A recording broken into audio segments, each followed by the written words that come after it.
This has been a huge issue for our industry. I know my company, CAP, CEPA, all the organizations really putting a lot of effort into this. I think we got something workable coming out of the Senate Standing Committee. Now it's going to be up to the Senate and ultimately up to the government. But I think we have something that looks like something industry can live with, and I think still respects the ultimate legislative intent of the government. What is in there, to your mind, that is the most welcoming, that allows now for a compromise on this front? What amendments are you seeing that say this now makes sense to me?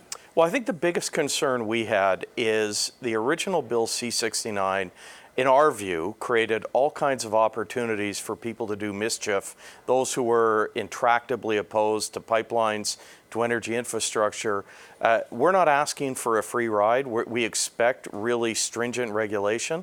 What we're looking for is a process that has a beginning, an end, and once you have approval, you actually have the ability to go on and build that project, as opposed to getting tied up in lawsuits, never-ending delays to the process, those sorts of things. We're looking to add some certainty to the bill. Now, given the fact that there seems to be some compromise on this front, there's some other movement in terms of the Trans Mountain Pipeline, perhaps not facing some of the former legal challenges that we thought it could be facing, although that case isn't over yet. It'll end up in the top court. Are you starting to get a better feeling in the energy industry and in the oil patch right now, a little bit of optimism that you're going to get there? Yeah, I mean, I think the thing that's really important, we have this extraordinary resource in Canada, third largest resource in the world. We think that the world is going to continue to need oil for decades, and we think it would be an incredible shame if Canada doesn't become the sustainable provider of oil and gas of choice for the world. And so anything we can see that can get after this problem of pipeline market access, egress, I think is fantastic for our industry. It has been a significant cloud over the industry for far too long. Last week I had a chance to speak with the Premier of New Brunswick, and he, of course, loves the idea of getting bitumen from Alberta down to his part of the country, refined perhaps by Irving. Do you think that there's a case to be made at some point to get Energy East or some project like it going again so we can move what we have to our own refineries instead of having to ship it out to the world? Yeah, I mean, I just think it's an amazing situation we have here in Canada, one of the largest producers of oil in the world, and our eastern refineries import about 600,000 barrels a day.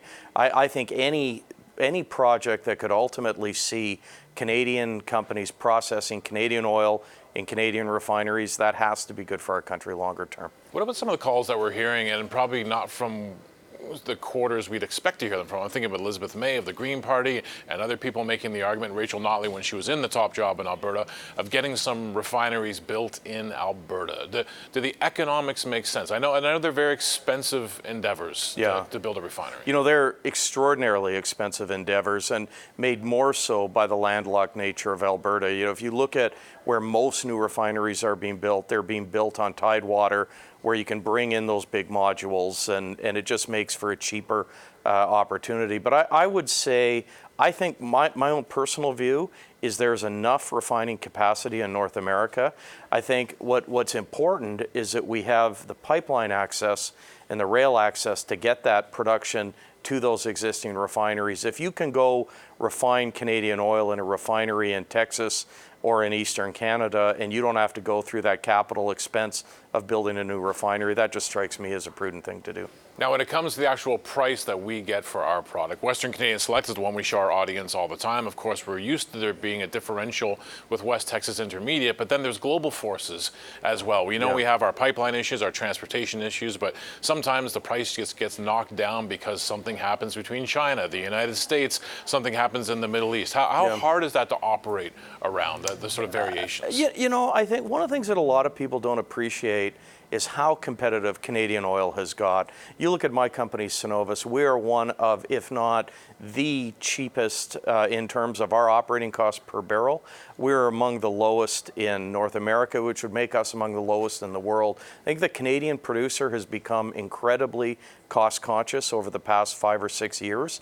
And I think as a result, we can compete with oil anywhere. I mean, I know we run our business that we can meet all of our obligations. We're not going to grow the business a lot, but at $45 oil, we survive and we're fine.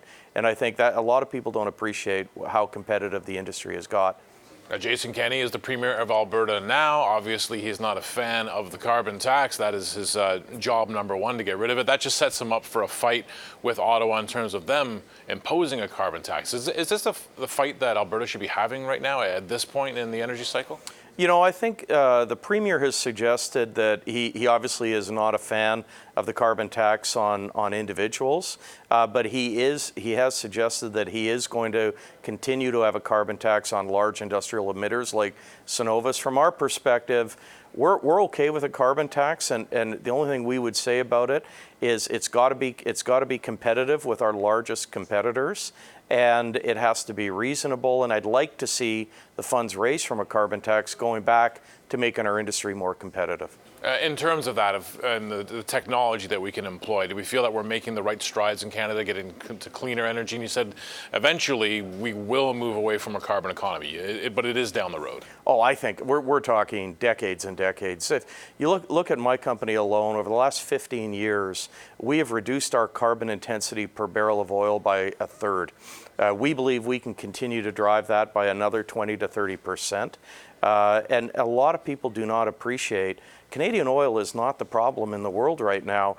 The average barrel of oil Cenovus produce is equivalent to the GHG intensity of the average barrel refined in the U.S. This is, in my perspective, this really is a red herring and is not giving Canadian companies the credit they deserve for what we've been able to accomplish on the GHG side.